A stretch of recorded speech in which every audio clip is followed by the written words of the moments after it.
नमस्कार, सादर जय जिनेंद्र। क्षमा ब्रेकिंग जैन न्यूज प्रतिदिन प्रातः, दोपहर एवं रात्रि में देश भर से संपूर्ण जैन समाज से संबंधित सही और सकारात्मक समाचारों के लिए देखना और सुनना न भूलें। साथ में आपसे विनम्र निवेदन है कि यदि आपने इस चैनल को सब्सक्राइब नहीं किया है तो कृपया अवश्य कीजिए और शेयर और लाइक करके धर्म प्रभावना में सहयोगी एवं सहभागी बनिए। गुरुदेव, क्या चीज बड़ी नहीं थी, आपने तो घंटा के लवड़ा बता दिया। पब्लिक पागल थी क्योंकि बहुत बड़ा श्रमण हमारे साथ चल रहा है। एक बार तालियां बजाओ ना। बड़े बड़े ट्रालों पर बड़ी बड़ी झांकियां लगी हैं, क्या चीज बड़ी नहीं थी। और गुरुजी 10 कुंटल नुक्ति साथ में चल रही थी। बताओ, इतनी कहीं साथ में, तालियां बजाओ ना। 10,000 कटोरी साथ में चल रही थी। एक भी काम छोटा नहीं था क्योंकि बड़े महाराज की बड़ी महापद यात्रा थी और इस बड़ी महापद यात्रा का नेतृत्व कर रहे थे अशोक नगर के बड़े चक्रवर्ती राकेश जी अमरौद और दिगंबर जैन पंचायत उनका कटक है, उनकी सेना है, उनकी ओर से जिज्ञासा कर रहे हैं उनके सेनापति विपिन जी सिंह। गुरुदेव के चरणों में श्री दिगंबर जैन पंचायत अशोकनगर और श्री दर्शनोदय तीर्थ क्षेत्र थोबुंजी कमेटी की ओर से त्रिकाल नमोस्तु छुल्लक सराय के चरणों में इच्छा में। गुरुदेव, आज ठीक 1:45 पर तीर्थ यात्रा प्रारंभ हुई, रथ यात्रा प्रारंभ हुई, शोभा यात्रा प्रारंभ हुई। देश शास्त्र गुरु की यात्रा गुरुदेव पूरा प्रशासन ने संभाल रखा था। कलेक्टर साहब श्री आदित्य सिंह जी, एसपी साहब श्री मिश्रा जी और अशोकनगर के जनप्रतिनिधि, सारे पूर्व विधायक और सब लोग इस यात्रा में शामिल हुए गुरुदेव। और पूरा शहर के पूरे पार्षद, पूरा शहर इसमें झूम उठा था गुरुदेव। और अभी भी लगभग हम 5:10 पर इधर आ गए थे और अभी भी यात्रा खत्म नहीं हुई, चल रही है गुरुदेव। लोग समझ में नहीं आ रहा गुरुदेव, ये इस पंडाल तो जगह खाली भर गया है पूरा और वहां तक स्कूल तक लोग खड़े हुए हैं गुरुदेव। गुरुदेव, ये आगवानी ज्यादा अच्छी थी कि ये थोवन जी की आगवानी ज्यादा अच्छी है? देखो, बनियों के समान में तराजू से तो तोलता नहीं। मैं तो कहता हूं हर कार्य एक से बढ़कर एक हो। एक एक को माइनस नहीं करना है, एक एक को प्लस करना है। प्लस होता जा रहा है सब कुछ। और वस्तुतः झांकियों में देखा कौन सा क्षेत्र कैसा बनेगा, वो आज सारे झांकियों वालों ने दिखा दिया कि दर्शनोदय तीर्थ कैसा होगा, ललितपुर का अभिनंदनोदय तीर्थ कैसा है, सतोदय और शांतोदय और देवोदय क्या रूप बनने वाला है।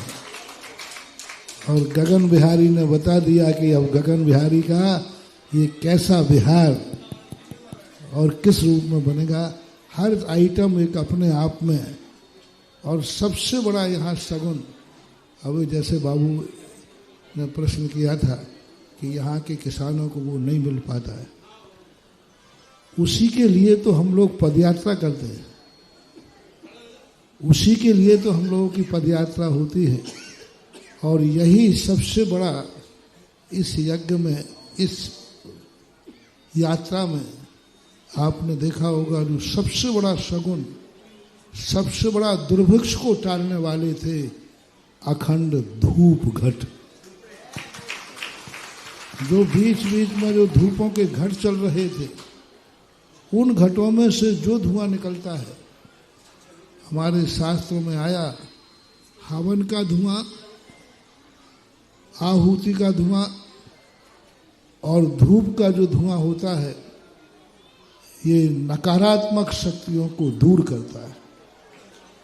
जो नकारात्मक शक्तियां हैं, इसलिए सबसे ज्यादा, सब सगुन तो है ही, लेकिन यहाँ के रास्ते की नकारात्मक शक्तियों को दूर कर रहा था जो अखंड धूपड़े चल रहे थे।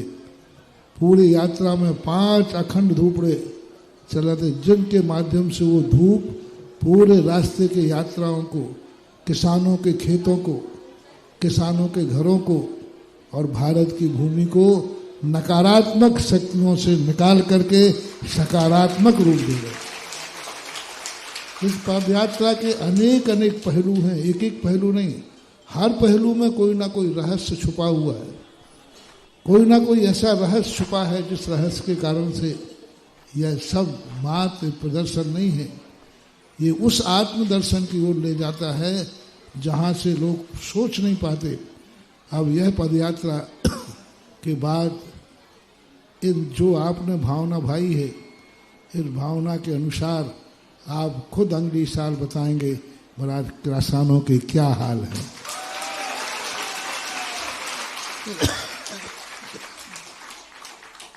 जीतू जी, शिवजीत जी, हमारी शक्तियां जो हैं, हम लोग प्रकृति को तो प्रभावित कर लेते हैं, हम लोग प्रकृति को तो सकारात्मक कर लेते हैं, लेकिन राजनीति को सकारात्मक हम लोग नहीं कर पाते, क्योंकि सबसे ज़्यादा किसान को मूल्य न मिलने का कारण है जो वस्तु हमारे भारत में होती है उस वस्तु का आयात भारत में क्यों किया जाता है। मैंने अभी प्रवचन में कहा था, जिस देश की सरकार अपने देश में होने वाली वस्तु को सस्ता करने के लिए विदेशी माल बुलाते हैं, वह आत्मघाती विचार कहलाता है। यदि हम अपना जो चीज़ हमारे देश में होती है, यदि हम विदेश से उसे सस्ता करने बुलाएंगे तो हमारे किसान का पसीना व्यर्थ जाएगा, उसको उचित मूल्य नहीं मिल पाएगा, क्योंकि विदेश से सस्ता आ जाए। तो जो चीज़ हमारे भारत में होती है उस चीज़ के लिए कभी आयात नहीं होना चाहिए। देश में कितना भी महंगा हो, देश का पैसा देश में रहना चाहिए।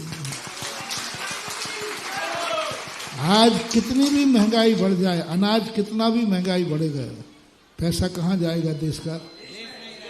आपके साथ किसान से जाएगा, किसान फिर बेचारा बाजार में आएगा, फिर तुम्हारे पास आ जाएगा। लेकिन विदेशी माल यदि आ जाएगा तो पैसा कहाँ जाएगा? विदेश जाएगा। देश का महंगा माल मिल रहा है तो मत समझो कि महंगाई बढ़ गई है, क्योंकि देश का पैसा एक भाई से दूसरे भाई के पास जा रहा है और वह भाई कहीं ना कहीं कल बाजार में लाकर पुनः लौटा देगा। लेकिन विदेशी जो माल हो रहा है, सबसे बड़ी किसानों की छाती पर जो लात मारी जा रही है अनाज का आयात करके, जो विदेशी शक्तियों का माल आयात किया जा रहा है, उस आयात का इतना माल यहाँ पटक देते हैं कि बेचारे किसान को मजदूरी भी नहीं मिल पाती। मेरा कहना है, सभी आज प्रश्न आया है, सारे भारत के किसानों से, सारे भारत की जनता से कहना है कि अभी चुनाव आए उस समय एक ही आवाज उठाओ, जो वस्तु हमारे देश में पैदा होती है उस वस्तु का आयात नहीं किया जाएगा। आयात उस वस्तु का करो जो हमारे देश में नहीं है और हमारी जरूरत है, तो बाहर से बुलाइए, क्योंकि हमारे यहाँ होता नहीं है। लेकिन जो हमारे यहाँ होता है, माल को, अनाज को, गेहूं को, दाल को सस्ता करने के लिए हम विदेशी बुलाएंगे तो हमारे देश के लिए हमारा देशवासी कहाँ जाएंगे?